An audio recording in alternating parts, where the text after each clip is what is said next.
नमस्कार मित्रांनो, मी सार्थक पुन्हा एकदा नवीन व्हिडिओमध्ये तुमचं स्वागत करतो। हुकमाची राणी ही मालिका सध्या एका नव्या वळणावर येऊन पोहोचलेली आहे। सध्या मालिकेमध्ये खूपच नवनवीन ट्विस्ट आपल्याला पाहायला मिळत आहेत। मित्रांनो, आपल्याला तर माहीतच आहे की आता महाडिक इंडस्ट्रीचा 40वा वर्धापन दिन असतो आणि त्यानिमित्त आबासाहेबांनी फॅक्टरीमध्ये एक छोटासा कार्यक्रम नियोजन केलेला असतो। त्यामध्ये राणीने मालतीचं खूपच कौतुक केलेलं असतं आणि आबासाहेबांच्या या सगळ्या यशामध्ये फक्त आणि फक्त त्यांच्या मिसेस म्हणजेच मालती मॅडमांचं सुद्धा तितकाच हात आहे असं पोट भरून आता कौतुक केल्यानंतर इकडे मालतीसुद्धा खुश असते, कारण आबासाहेबांनी सुद्धा आता मालतीचं कौतुक केलेलं असतं। पण हे सगळं जेव्हा विक्रांत आणि उर्मिला बघतात, त्यांना आता काही पण करून मालतीच्या मनामध्ये राणी, आबासाहेब आणि इंद्राविषयी विष पेरायचं असतं आणि तिला भडकवायचं असतं। जेव्हा मालती आता आपल्या रूममध्ये विचार करत असते आणि ती आता खूपच खुश असते, कारण आबासाहेबांनी तिचं पोट भरून कौतुक केलेलं असतं। पुन्हा आता आबासाहेब आणि मालती एकमेकांबरोबर बोलायला लागलेले असतात।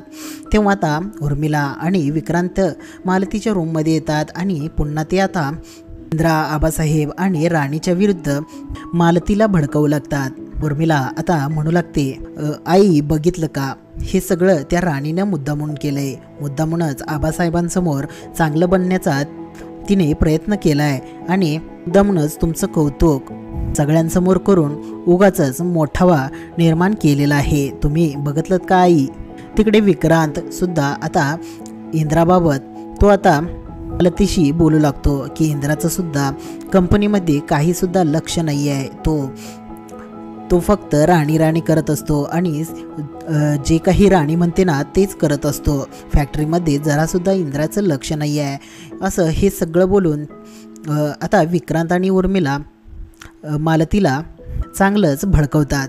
त्यामुळे पुन्हा एकदा आता मालतीच्या मनामध्ये राणीविषयी द्वेष निर्माण झालेला असतो।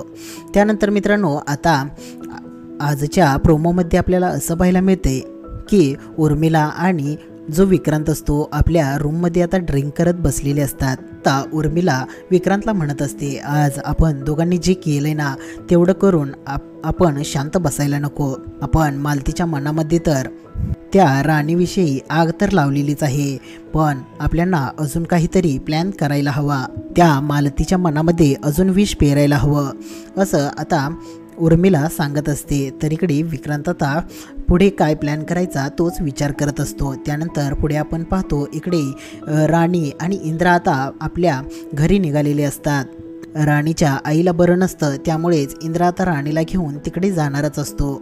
दोघेही बोलत उभे असतात। तेव्हा आता राणी आता इंद्राला म्हणू लागते, तुम्ही मला मगाशी असं रागाने का बरं बघत होता? तुम्ही असं तोंड का बरं केला होता? मी उगाचच तुम्हाला कडूकारलं म्हणत नाही। आता राणी बोलता बोलता कडूकारलं म्हणून इंद्रासमोर ती बोलून जाते। तेव्हा आता इंद्रा आता रागाने राणीला विचारतो की तू मला कडूकारलं म्हणतेस का?